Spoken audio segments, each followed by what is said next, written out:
she just tells me, yeah, she's like, I spend a lot of time when I'm in my room by myself planning out scenarios where there's an intruder and they get into my room. Yes. And I have a couple different plans. Like I have this one toy I think would make a great weapon. Yep. And so it's like I have one version where I'm going to go grab that. I forget how she determined when that's the option. And then another one is she goes onto her balcony and then hangs over the side and drops down. Yeah.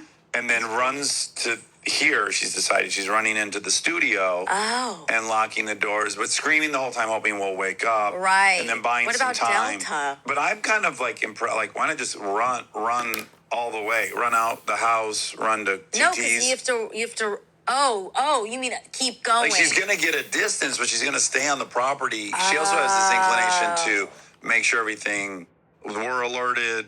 Like she doesn't want to abandon the whole situation, but she wants to build a buffer. But anyway, she's telling me this whole thing, and it was just completely random that she said this. And then I was thinking, I wonder if I hear this all the time, but I wasn't thinking of it because we hadn't done that episode. Yeah. But I was like, oh, honey, that's this great gift of humans. We can model out the potential threats we have, and we can have game plans without ever having experienced it. Yes. And now whether you'll be able to execute this game plan or not, like you at least have a game plan, and you have a couple. Yeah. I had so many game plans. You did. First and foremost, you get under the bed, but then you Spider-Man. You're not under. You are flush with the. You're holding yourself up like a cockroach. The top of the bottom of the bed. Yeah. Yeah. Hair is a little bit of an issue there. Yes, you got to put up a pony. and do then a you got to flap it so that it's also flush. Get your towel. Get your nighttime towel. Yeah, that was my plan when I was a kid. But my guess is you never tried that because I don't think you could have done it. I didn't try. You're not a spider monkey. But I felt like in a scenario like that, life or death. Yeah, I could do it. I think some of us rely a little too much. Like we're gonna get a big bump once the adrenaline hits. We'll know kung fu as soon as that adrenaline spike happens. Yeah. And I also remember in school they would. We'd be doing like fire safety week or something. Yeah. And they would tell you like, have a game plan, have an escape route at your house, have like a plan. Yeah. And so I told my parents like, we need to come up with a plan. And they said no. Oh. They had no interest. They were not going to play that. They thought it was a silly waste of time. Now, if we believe there's any power in manifesting, which we do. Yeah, we do. I was listening to your first episode of Best Dad. Oh, thank you. And they're reading, for people who haven't listened to it yet, you're going through your history, which was you were a fan of their show. Yeah. And then you had written them emails. Yes. And then they had access to those emails. Yeah, it was so embarrassing. Were you prepared for them to that quickly be able to produce these emails from 10 years ago? No. He just did a little quick search. It's so easy to pull up. It was so embarrassing. But you say out loud on there, I hope I'm a guest on your show one day. I know.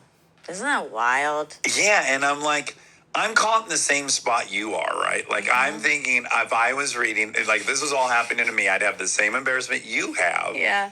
And then I have, like, some judgment of people who are forward. You do? Yeah, like when people hand people scripts in restaurants and stuff, I'm like, no, that's not how you do it. Sure. That's not how you do it. Like, you go through the channels like everyone else. There's no shortcut, But then I hear this story, and I'm like, well, then also that's true. Yeah. You ended up on their show. And that's them on yours. I did. That's right. Yeah. Yeah. I think it's funny that that's your takeaway because I do think it's so specific to who you are. And I hate asking people for stuff, like my own hang-ups. Yes. Yeah. Because Anna and I were talking about this. She listened and she heard that part. She texted me and said, I almost started crying when I heard that email. Yeah. She was like, it was so sweet and you're just such a go-getter. Oh, yeah, I thought that too. And I was like... sending emails and... And then it was a weird sim because earlier that day, Jess and I were talking about hustlers and is that learned or is that who you are? Is that like nature or nurture, basically? Yeah. And we were kind of talking about our group of friends and who is one and who isn't one. Oh, And he was like, you are one. And I was like, I am. Yeah, I think that's right. And then this was sort of like a weird confirmation. Yeah.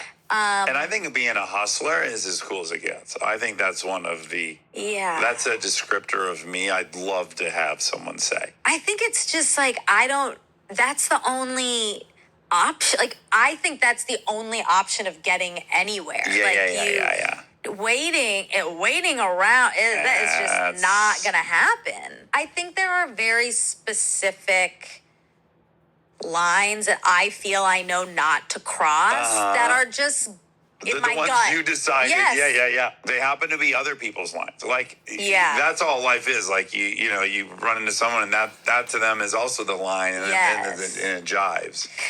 Yeah, and there is... Because there isn't a right or a wrong line. No, there's no right or wrong. It depends on who you're talking to, who you're connecting with. And I do think for me, I do think I also have a level of self-awareness and awareness of others, a heightened awareness of others. So I'm kind of like, that person probably is a no, this person is a yes. But even with writing the letter to Jen Ann, like that is just like, I'm going for it. Because why, Yeah. why not? I have other domains if I'm going for it, but just like reaching out and asking is so hard for me. Yeah, I know. I'm doing it more and more and more. Yeah. I don't know. I have to say, I don't have a problem asking. Yeah. It's a good I can quality. just say no. Yeah. But anywho, how we get manifest. Oh, so like you manifested that whole relationship. Right. It's in writing. Full circle. Yeah, it's in writing. Yeah. Yeah. I manifested a lot of relationships. And I was just like, and you explicitly state it. But while I'm listening to her response to you, I'm like, well, no doubt she's going to end up in a murky situation. Oh. Elizabeth. Yeah. And by the way, these are my favorite kind of people. Yes. No boundaries. Yeah. Like her third responses to you is like, will you marry me? And I'm like, yeah, this is like, I'm so much like her. No, I think you are boundaried. You're good at that. Yeah, maybe more the kind of BDP, like I fall for people. I love people pretty quickly. Sure. Yeah. Which lacks some boundaries. Sure. Yeah.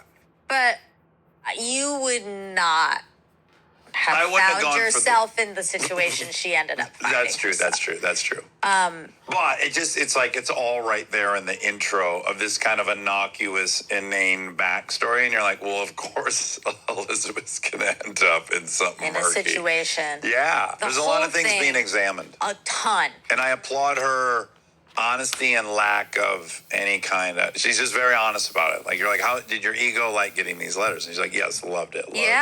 Loved.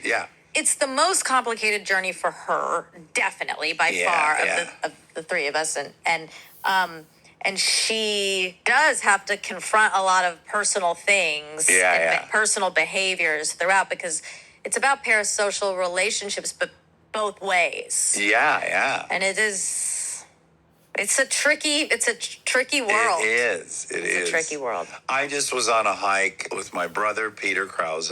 Oh. And Larry Trelling, our directing father. It was the sweetest hike a couple days ago.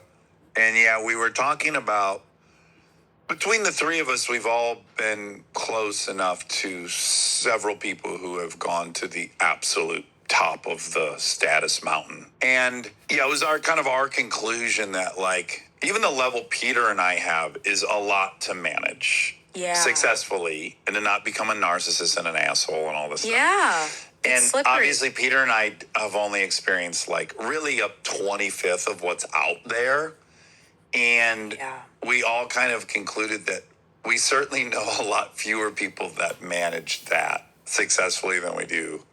Successfully, it's such an abnormal experience for a human designed to know 100 people to have tens of millions of people love them. It's unnatural. And good luck. And I'm not judgmental of anybody who doesn't manage that well, because like it's so bizarre. Yeah, I know. And confusing, I think. And ultimately, ironically, lonely. I think